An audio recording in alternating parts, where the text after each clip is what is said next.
जय माता दी।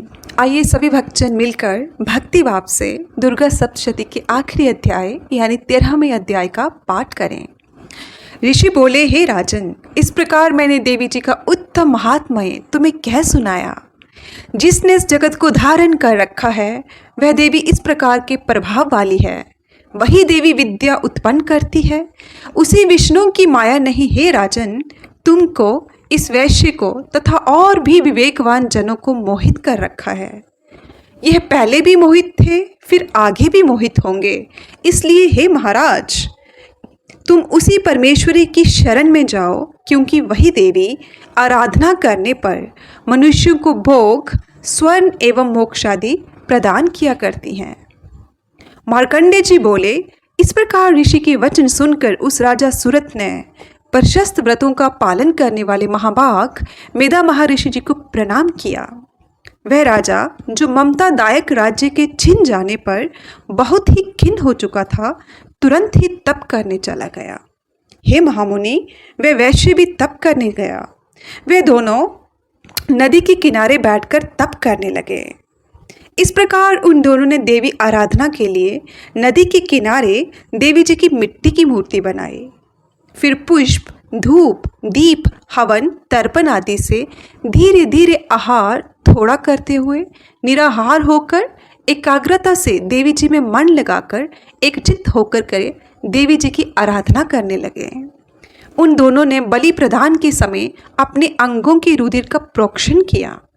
इसी प्रकार संयम पूर्वक 3 वर्ष पर्यंत आराधना करते रहे।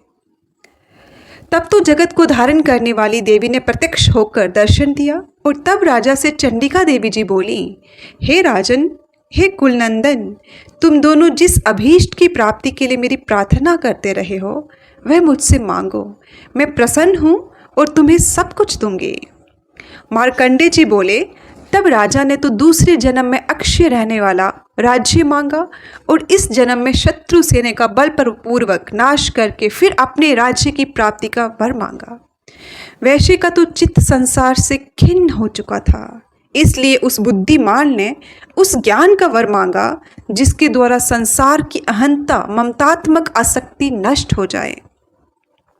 देवी बोली, हे राजन, थोड़े दिनों तक तुम अपना राज्य पालोगे, कठिनता के बिना ही अपने शत्रुओं का नाश करोगे।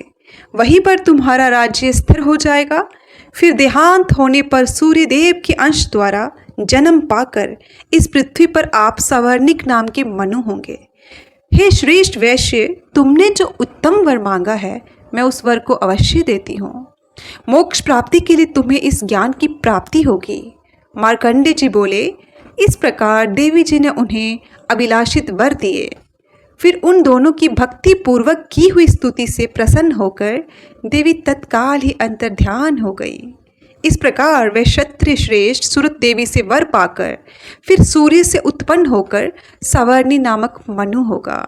13वां अध्याय समाप्त। बोलो जय माता दी।